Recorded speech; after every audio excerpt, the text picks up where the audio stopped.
Hi everyone, Kate here for a book review, and I'm doing this book review as part of my participation in the Reading Through the Ages Historical Fiction Reading Challenge, started by Mel from Mel's Bookland Adventures and Victoria at Eve's Alexandria. So I'm just really enjoying this reading challenge and realizing that I could find historical detective fiction and historical fairy tale retellings. There's just a lot of possibilities with this. So I was really excited to find for the challenge of Japan before 1800, a detective series called the Sano Ichiro series by Laura Jo Rowland. And I read the first in a series called Shinju, and I learned so much because I knew so little about Japanese history, like very little.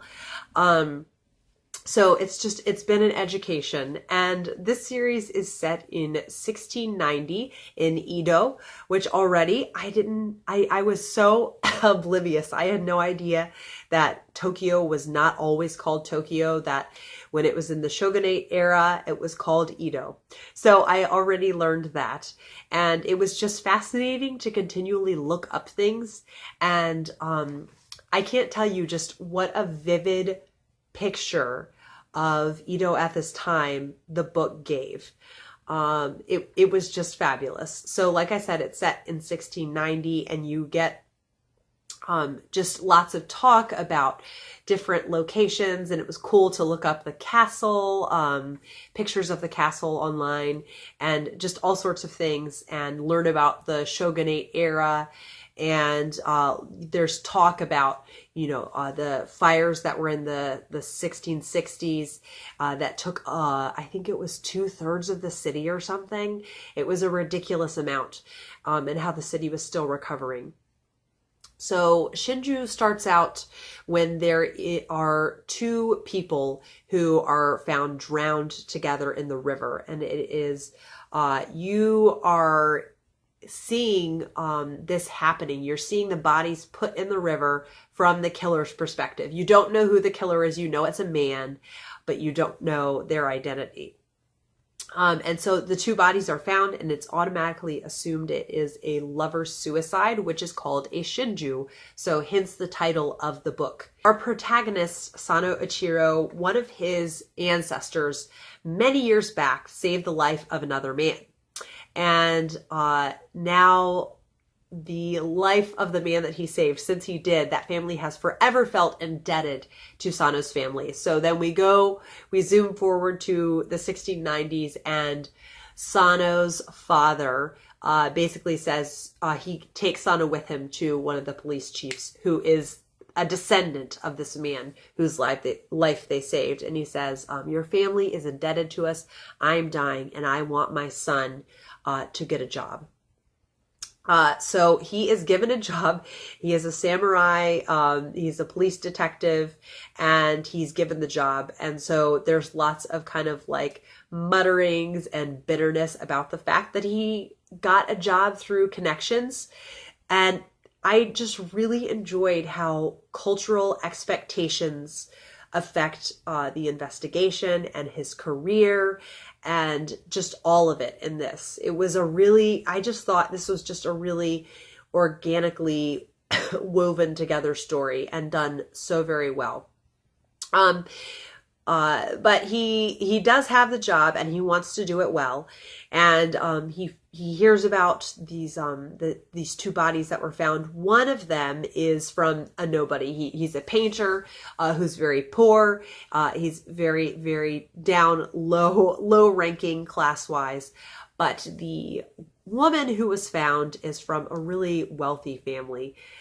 So he goes to the morgue to visit, and meets this doctor he sees a doctor who he's seen several times before. And the doctor's kind of an outcast in society because he doesn't always kind of bow exactly to the specific rules that they have, because there are many rules and kind of just different procedures that you have to follow to be well-to-do in this society.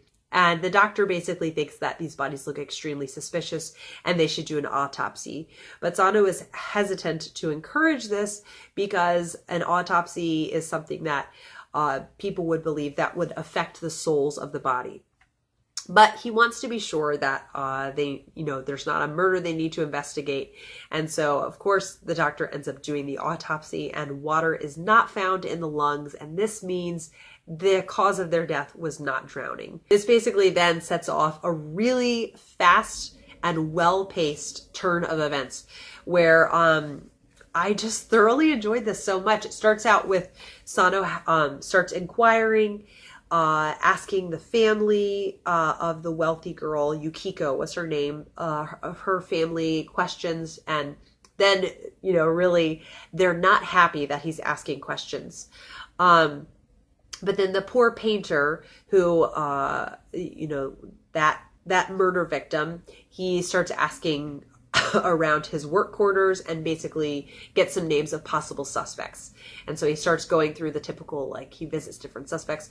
One is an actor, and one is a sumo wrestler, and yes, just different, really interesting characters. And eventually one of the people who he knows has significant information is taken away several days journey to a monastery, and he knows he needs this information from her. So I really enjoyed that. Sometimes I feel I can get bogged down in detective mysteries because you have such a standard procedure of 10 chapters of them interviewing suspects and then 2 chapters of digging up information. It can just feel a little bit slow. So I enjoyed in this one that after he'd asked several suspects, then he goes on this crazy journey and there's an assassin who follows him and he tries to get the information, and then he comes back and something happens where he's accused of something, and so he has to race around and try to find anything that will clear his name. So I highly recommend this mystery. There was a bit more violence and gore than I really like, but I think I just forgave it because the story was told so compellingly. I had so much trouble putting this down whenever I had to step away. And I really am looking forward to continuing on with the series. I think there are 17 in the series. And I just like having a detective series that's not a country house in England. So many of the mysteries I read and love are set in England, but I was really excited to find one where I could learn more about Japanese culture and just get a little taste. So yeah, I highly recommend this if you like historical fiction, if you like detective fiction. And yeah, so that's my first Reading Through the Ages book review, and I will be back with another video soon. Bye.